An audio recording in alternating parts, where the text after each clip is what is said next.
Shalom saudara, saya percaya kita dalam penyertaan Tuhan. Saudara, mengenal Tuhan itu bukan saudara hanya sekedar tahu Tuhan. Di dalam Filipi pasal yang ketiga ayat 10 demikian firman Tuhan, saya bacakan buat kita semua. Yang kukehendaki ialah mengenal Dia dan kuasa kebangkitannya dan persekutuan dalam penderitaannya, di mana aku menjadi serupa dengan Dia dalam kematiannya. Saudara, Tuhan ingin kita mengenal Dia dengan baik dan benar. Ada dua pengertian kata mengenal dari bahasa aslinya, yaitu bahasa Yunani, saudara. Yang pertama, mengenal yang pertama artinya ginosko. Ginosko artinya berusaha untuk memahami Dia dengan utuh, mengenal Dia dengan pengalaman pribadi, saudara, dengan satu pengertian yang dalam. Itu yang pertama. Tapi ada kata tahu atau mengenal juga, yaitu eido. Eido artinya, Bapak Ibu, adalah mengetahui sekilas pandang, tahu sekilas. Nah, saudara, Tuhan mau kita ginosko, bukan eido.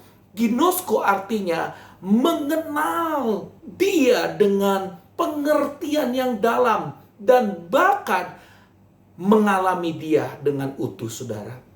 Saudara, Bapak Ibu yang dikasihi Tuhan, hari-hari ini kunci kekuatan hidup kita ada ketika kita mengenal Dia dengan benar. Bukan seperti Ayub 42 ayat 5 berkata, hanya dengan kata orang aku tahu tentang engkau. Tetapi sekarang Ayub bilang, aku tahu karena aku tahu engkau Tuhan.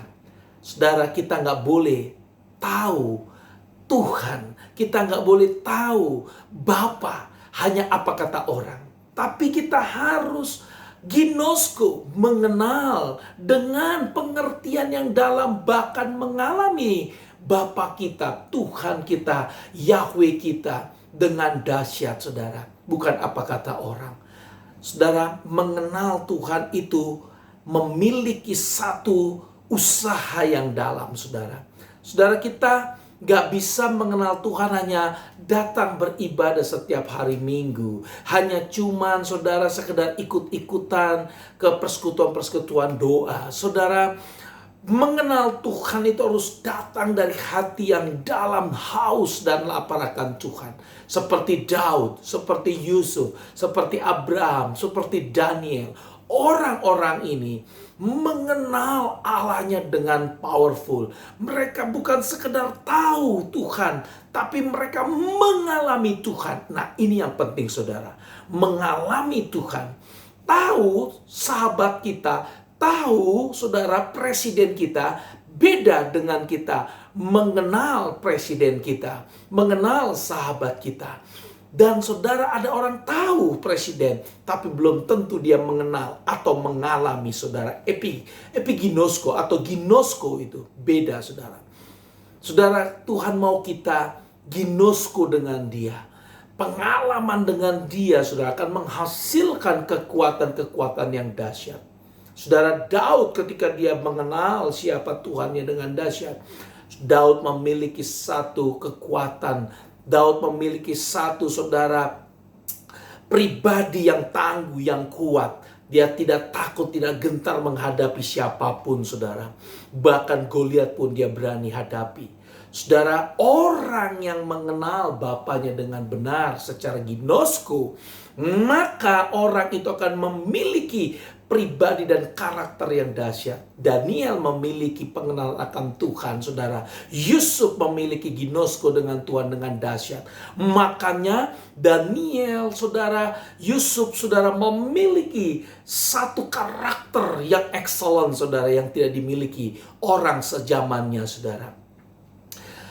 Yusuf menang dengan karakter kekudusan. Yusuf menang, saudara, dengan karakter tangguh, dengan karakter, saudara, kerajinan, dengan karakter takut akan Tuhan. Orang-orang yang mengenal Tuhan akan melahirkan karakter-karakter yang powerful, saudara. Itu nggak bisa dipungkiri. Hari-hari ini saudara, engkau dan saya, kita harus mengenal dia dengan dahsyat, dengan dalam.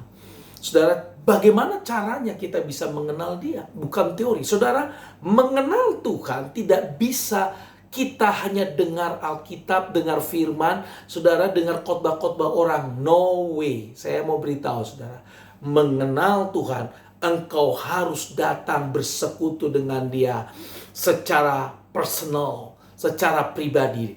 Build your relationship with God daily basis. Kau harus membangun keintiman, persekutuan, relationship dengan Tuhan setiap hari. Membangun persekutuan koinonia dengan Tuhan setiap hari. Bangun hidupmu dengan membaca firman, berdoa dengan istrimu, anak-anakmu, ajak mereka untuk koinonia, supaya mereka mengenal Bapanya dengan utuh, mengenal Allah dengan dahsyat, saudara. Itulah kunci, saudara, kita bisa punya kekuatan hidup yang dahsyat di hari-hari yang sukar ini, saudara. Saudara, pandemi COVID ini membuat kita, saudara, semakin bisa membuat kita semakin malas, bisa menutup diri dengan orang lain. Kita anti dengan sosial. Saudara, kita takut. Kenapa semua? Karena kita takut. Takut tertular, takut ini, takut itu, saudara. Saudara, saya sepakat kita harus menjaga hidup kita sehat dan kita tetap menjaga distancing sosial. Tapi ingat, kita adalah makhluk sosial, di mana Tuhan menciptakan kita sebagai the social human being. Actually, kita adalah makhluk-makhluk yang Tuhan ciptakan untuk beradaptasi, bersosial, bersekutu dengan yang lainnya, saudara. Saudara, mari kita bangun hari-hari ini keintiman dengan Tuhan, persekutuan yang kuat dengan Bapa kita. Sehingga Filipi 3 ayat 10 bilang, ketika kita mengenal Dia, bukan hanya kita mengenal Dia, tapi kita juga bisa mengalami yang namanya kuasa kebangkitannya. Saudara, kenapa kebangkitan Kristus itu dibutuhkan? Karena kalau Yesus nggak bangkit, saudara, sia-sialah kita hidup hari ini. Tidak ada artinya. No meaningful life. Hidup yang tidak ada artinya, saudara. Tuhan mau, saudara, kita mengalami kuasa kebangkitan. Dengan kuasa kebangkitan Kristus, maka kita menang mengatasi dosa. Kuasa itu powerful, saudara. Kalau kita mengalami kuasa Kristus, kita menang menghadapi setiap dosa, kedagingan, setiap, saudara, hal-hal yang masih mengikat hidup kita. Dan Paulus katakan bukan hanya kuasa, saudara, kebangkitannya, tapi persekutuan, kuasa persekutuan. Saudara, kembali lagi koinonia. Tuhan mau kita mengalami persekutuan dengan Tuhan. Wow, Tuhan rindukan persekutuan. Ingat, Tuhan gak merindukan hartamu, Tuhan gak merindukan kesuksesanmu, Tuhan gak merindukan nama baikmu, Tuhan gak merindukan kepopuleranmu. Yang Tuhan rindukan dari kita adalah ketika kita bersekutu dengan Dia. Saudara, ayo kita bersekutu. Sekali lagi saya mau mengajak, ambil waktu-waktu ini kau bersekutu dengan Bapamu, Allahmu. Jangan wasting time. Jangan, saudara, buang-buang waktu dengan saudara hanya, saudara, nonton televisi, nonton hal-hal yang gak pernah membangun, nonton, saudara, yang hal-hal yang tidak bisa membuat imanmu bangkit. Jangan, saudara. Tapi engkau harus bersekutu dengan Tuhan. Ini waktunya kita take time. Ini waktunya kita memiliki quality time. Kita harus bangun kualitas hidup kita dengan Tuhan setiap hari, Bapak Ibu. Dan Paulus bilang, ketika persekutuan yang kita sudah bangun itu yang terakhir, maka akan terjadi yang namanya mengenal akan kuasa penderitaannya.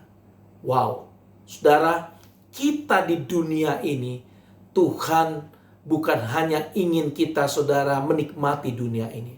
Tapi ingat, mengikut Yesus juga akan ada waktu-waktu kita hidup dalam masa suffering, masa penderitaan.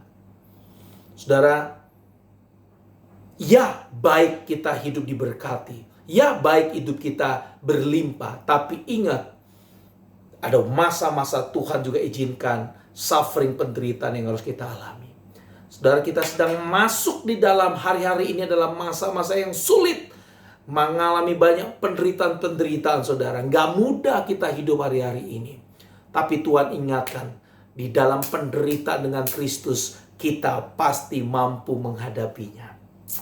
Dan yang terakhir Paulus ingatkan saudara, bukan hanya kuasa penderitaannya, tapi juga Tuhan ingatkan, maka kita juga akan hidup menjadi serupa dengan dia dalam kematiannya. Akhir dari kehidupan kekristenan kita, Tuhan rindu kita untuk menjadi serupa, to be like him, menjadi serupa dengan dia. Saudara, ini gak gampang.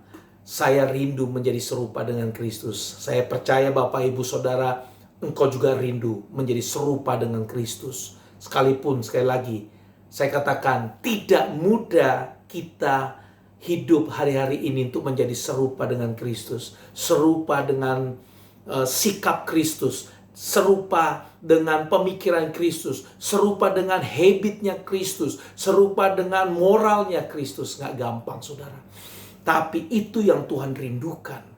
Ayo kita bisa bersama dengan Tuhan menjadi serupa dengan dia. Gak kompromi dengan dosa. Gak kompromi saudara dengan apapun juga yang dunia tawarkan saudara. Kekristenan yang benar adalah engkau harus menjadi serupa dengan Kristus. Ketika engkau beribadah, ketika engkau ke gereja, ketika engkau dengar firman, pertanyaannya, apakah engkau berubah dan mau menjadi serupa seperti Kristus? Doa saya, kita tetap menjadi serupa dengan Kristus selama-lamanya. Mari bangkit, bangun saudara, percayalah ada kasih karunia Tuhan untuk kita menjadi serupa dengan Kristus. Terima kasih, Tuhan memberkati. Shalom, selamat akhir pekan. Shalom, selamat kita ketemu lagi di lain waktu. Amin.